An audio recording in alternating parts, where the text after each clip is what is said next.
Women play a very critical role in the value chain for agriculture in Africa. Unfortunately, their productivity and their contribution is often greatly overlooked.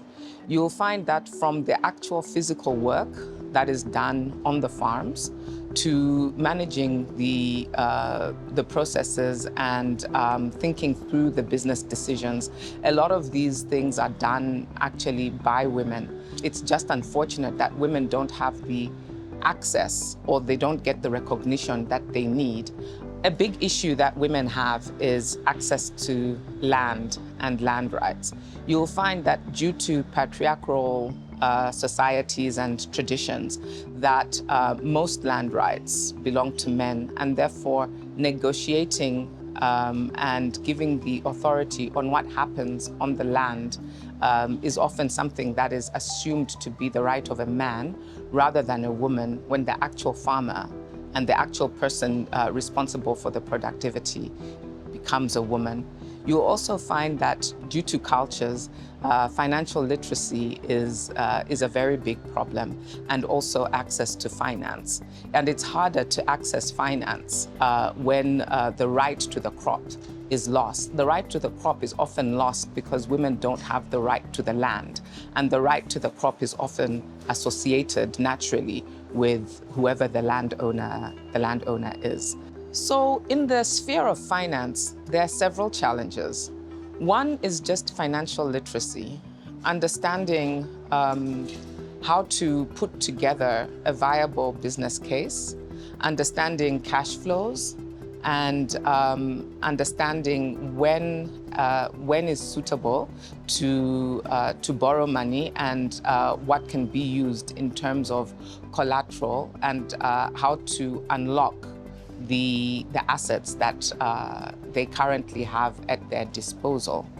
And also just being able to access the finance in its form that is available to them.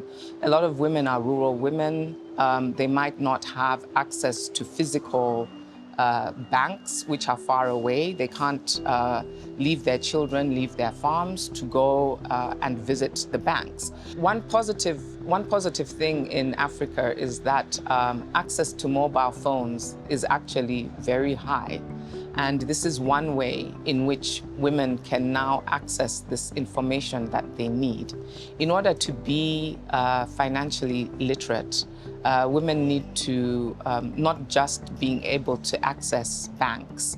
They need to have information on markets. They need to have information on technology, on how to grow. They also need to be able to access issues that will protect their growing process, such as insurance, as well as technological know-how. And then there's also access to the inputs, which goes beyond access to the actual inputs, but how do they finance those inputs? How do they get those inputs to the farm?